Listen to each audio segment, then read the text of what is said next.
Brian Powell of I Run Far here with Joe Grant after his third place finish at the 2017 Hardrock 100. How are you, Joe? Doing great. Between us, we've been up for like 3+ days. Absolutely. Yeah. How you doing? Good. I'm tired. I mean, you can probably tell I'm like tiny eyes swollen. Yeah. It's been a couple years since you've had a really good race. I think of this level. Do you kind of feel that way? Yeah. I mean, I think from a feeling standpoint, like I've done races like White Mountains in Alaska, which is not it is basically like a fat ass, but nailing 100 is always like satisfying, even if it's a fat ass. And so I've definitely had, I feel like, races where I felt super on point and Joe Grant of 2010, 11, like your performances of then. Yeah, and just feeling that way. And then here, I mean, certainly like the past 3 years has been, passing kidney stones and tearing quads and banging my head in tunnels, So yeah, it's been. I mean, 2012 Hardrock was 5 years ago. Yeah, which is wild when you think about it. It's like, damn, it feels like it wasn't that long ago, but it's pretty long time. And do you feel like you had that feeling relative to Hardrock, obviously, but yeah, it was a different thing because that year I had a rough patch from 60 to 80 miles, and then just came back alive and closed really strong. So my feeling from that race is like, you're super, like, you're crushing the end, you're feeling like really energized, you're coming in like chasing down Hal, and so there was I don't know, it was a lot of adrenaline, whereas today it was more like, it was kind of the opposite. Like I had 80 great miles, and then the last 20 I was just like, man, I'm just tired, and so. And do you we're only a couple hours later, but do you have any regret of pushing that so hard early and sticking in the lead or with the lead, or did you just go for a good race? And no, I actually was really conservative. I walked. I had planned to walk a lot of sections, even through Pole Creek. It's fairly flat and rolling through there. There's all these little bumps that you can totally run, but you're 20-25 miles into the race, and so I was intentionally hiking a lot of that. I hiked all of Engineer. What about Camp Bird? Most of Camp Bird, other than just the super flat little sections, but not very much of it, and it was I think that I'd set myself up when I caught everybody in Ouray, they were 16 minutes I think ahead of me at Engineer, and I was just oh cool, I'm just gonna, it's a long descent, just cruise down, get into town, not trying hard. Okay, so it wasn't I'm gonna crush the descents and. No, I just ran, and I was really surprised actually. I came around the right off the tunnel and saw Footy, and then there was Eker, and then Killian, and I was just oh, okay, and it just felt I don't know, it wasn't intentional at all. Okay. I was very much just it was overcast, and I was oh sweet, it's not gonna be super hot coming to Ouray, and so my plan was run easy to Ouray and then hike Camp Bird to kind of give sort of a bit of a break, and then really, I mean, the race to me starts in Telluride. So if you get to Telluride feeling it, then great. I mean, is it 8 hours ish on a good day? Yeah. And then and so it's and I got to Telluride feeling really good, and I was okay, this is I was with Killian and Mike, and just thought, if you're gonna try and win the race, you have to this is where you have to make it happen. And I took off Oscars, and 2/3 of the way I was moving really well, feeling really good, and then 2/3 of the way off Oscars, just completely ran out of steam. Right before you hit Wasatch Basin there? Yeah. So I got to Wasatch Basin, and then unfortunately on that descent, I was descending really well all day, and then on that descent I was just a little cooked, and I was okay. I just not. My hope was that I'd set myself up to be able to basically, really accelerate at the end, and instead it was just I just have one gear, and it's basically just going to be hike up hills best I can, and then just kind of make it downhill. Whereas I think the first part of the race was much more intentional. Yeah. It's kind of oh, I'm going easy purposefully here, or, that kind of thing. So were any point in that last 20 miles where you're really grinding your gears, or you're stepping on it and there's just nothing there? Or? Nothing. I mean, it was honestly Grand Swamp and Putnam were really hard. like super trudge fest kind of. Yeah, like I especially Putnam, like I got to Putnam and I was just like, I just had this overwhelming like fatigue, you know, where you're kind of like double poling, trying as hard as you can, and you're just not moving, you know. And then you get to the top, and I like walked along the ridge up top, and I was just like, man, I'm just like so beat. And then I think I came into the aid station, and everyone was laughing in the aid station. I said something, and everyone was cracking up, and I didn't know. I was just out of it, you know, just like that deep sense of like, okay, I'm ready to be done, you know. Yeah. And you know that kind of feeling when you can't just like eat a gel and it comes back. It's just like you're tired, you know. I'm like so laughing because I am visualizing 2 years ago being there with you. Yeah. In my race, and like that's what it kind of was. Yeah, like you know? the tank is empty. You can try to put more gas in, and you're not going to go any faster. No, it's just like you've kind of hit that, and I kind of felt that like going up Grand Swamp. I was like, it's just not going to be like, it's not going to snap back into, you know. I was hoping like, oh, there's still Putnam. I could still like, you know, and it's quite a long little climb there. Yeah, but how can you? I mean, how do you like accept that or say this isn't going to bounce back, because you've done enough of these to know that there are ebbs and flows, and that could have been. Yeah, but I think you just kind of feel it at your core. Yeah. Like there's times where you're a little bonky, yeah, and then maybe have a little to drink, and you're just like, oh, I perk up again. It just wasn't happening, and anything I tried, it just was like, yeah, I think I had a great 80 miles. Yeah. And then the last 20 was just sort of like maintenance, and in some way it was like, you know, I was more concerned then of just like if someone was going to catch me behind. Yeah. And I was kind of like, well, I think that at this pace, Mike was moving well, Killian's doing whatever he wants, you know, so it was just kind of like, I don't think I don't have that gear to catch him right now. Yeah. But in that, like, say, coming down from Putnam, it never felt like, oh, the wheels are completely off, like, this is over, like, I might not finish, I'm going to get caught by everybody. No, there wasn't that. It was kind of controlled.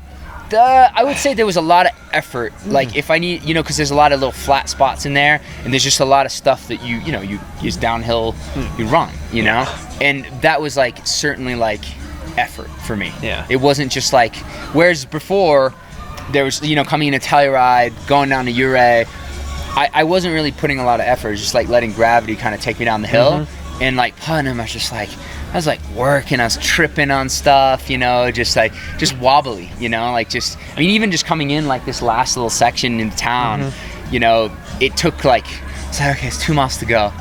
You gotta run it, you know, and you're done.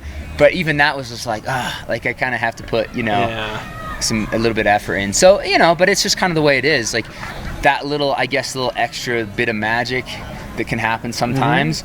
You want to set yourself up for that to happen, but it's not always going to happen. You felt like you set yourself up to. I did. At Mile 80, it could have happened, or it didn't, but it could have. Yeah, and it happened for, you know, 2/3 up Oscars, and then it just literally went from like great hiking pace to just like. I mean, you had like the surprise of like sort of seeing those three guys coming into Ouray. What are you thinking, and what are you feeling? You headed out of Ouray in first at Hardrock, like halfway through. I honestly try to just like. For me, if I'm running my own race, it doesn't really matter. You know, it's like I knew, like I chatted with Killian coming in, and he's like, I'm gonna go get my little another bandage, and he'll catch up to me. You know, he'll just jog out of there. You know, and I'm double poling, going as that, you know, like hard, and he just sort of like comes cruising by with his like one pole, and you know, so we kind of just chatted about that, and he was like, yeah, I'm just gonna get my bandage fixed, and I'll catch up to you, kind of thing, you know, and so. I just didn't really think anything of it, to be honest. Yeah. It was just kind of one of those, like, I'm running a comfortable pace. I'm not getting, like, excited or, you know, trying to just, like, cruise into town ahead, you know? It was more just like, oh, this is the pace I'm running into town, and it just... And I knew that that would shift, you know? And, It sounded like, you know, in the situation of coming out of Ouray up Camp Bird Road, like, there's a lot of talk of, like, Killian being that guy.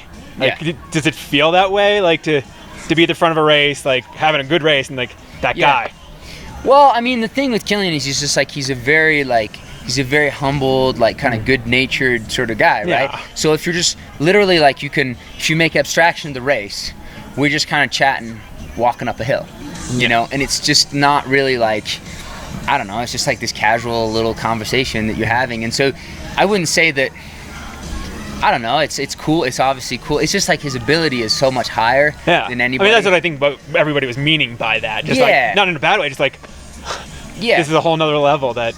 No, for sure. I mean, it's like, he can kind of do what he wants, which is cool. You know, I was joking with him. I was like, man, it's just cool to be able to recover that fast because, you know, he can go do a 50K run on Monday and then, you know, run the race on Friday. And it's like, you know, not a trivial kind of 50K run up into the Chicago Basin. And it's like his longest run of the year. Yeah. And he just like recovers real fast and, you know, just operating at maybe like 70% or whatever. And so just like, it's pretty casual, you know? And it's just kind of, I don't know, it'd be sweet instead of having to do like, you know, little 45-minute taper runs. You just be, I'll just go bang out 30 miles and, you know, be fine. And then your fitness that maintains that at a whole other level because you have this other week of good training. Exactly. Yeah. So, and I mean, I think taper is always a delicate thing. And I think that if you're able to kind of, you know, you can do a lot of long runs and then like on the third day, you're like, wow, I had an amazing run. And it's weird because you've just done 2 big back-to-backs or something like that. And that often happens on like multi-day stuff, you know, where you don't expect to click and then it just like works, you know? And I guess that if you can nail a taper like that, you know, where you're just in this flow and then it happens to be race day when it's like optimal, but it's, you know, that's like different than like being like a track athlete and catching that, like doing a couple hard workouts the week before and then like, and I think with our, you know, our sport, it's just a little harder because distance running's so abusive, you know, and it's like if you don't find that, like it's easy to kind of lie to yourself and just be like, oh, I feel okay, but you're like, yeah, you're a little bit tired and a little bit worked. And you're digging that hole. Exactly. And you're just sort of like not being completely honest with yourself, you know? And I think just Killian can just go do it. It is actually very casual, you know? So, yeah. And how about you during the race? Was there any moment or section or anything that was just like magical or like anything that stands out? I mean, stands out. The sunrise on Putnam this morning was, in terms of just like natural beauty, was phenomenal. Sunset on Virginius was kind of amazing too, and obviously like, you know, going up to Kroger's and, you know, there was Rock and Scott and Vanna Finkel was up there, and, you know, it's just a cool, you know, heart and soul little crowd, so you know, it's a good time. But I mean, the standout for me in terms of like weather and stuff was Handy's, you know, because we got hit super hard. What was that like? What went down? Well, it was kind of interesting because so you run from Sherman up to Burroughs and it's like 3 miles of dirt road, and it started raining pretty heavily, and then it just started crackling and popping everywhere, and then that turned into hail, and you know, you kind of then enter like the forest there going up to Handy's, and all the way through like below tree line. It's about 2 miles. It's still a good, decent little hike, right? It was just going crazy, and I was just like, I only had a windbreaker, so I'm just like soaked through, you know, can't feel my hands, and I'm like running a lot just to kind of keep myself, you know, warm. And then I broke the cap on my bottle, so I spilt like tailwind all over my shirt, and I'm just like soaking wet, got, you know, this sugar water all over me, and I'm thinking like, in that moment, I'm thinking like, well, this is kind of a bummer because, you know, you get like mildly hypothermic or whatever, roll into grouse. It takes a lot of energy, and, you know, you're less than 40 miles into the race at that point. And so what happened is I was really, really, really cold going up Handy's, and it was pretty sketchy. Like there was a lot of lightning, a couple different storm systems, and Philip Ryder actually got sort of popped. buzzed. But so then I thought, when I came into grouse, I warmed up because you run down pretty long ways, and then I grabbed waterproof pants, waterproof jacket, gloves and sleeves, and carried them for the rest of the race, because I was like, I can't do that 70 miles in.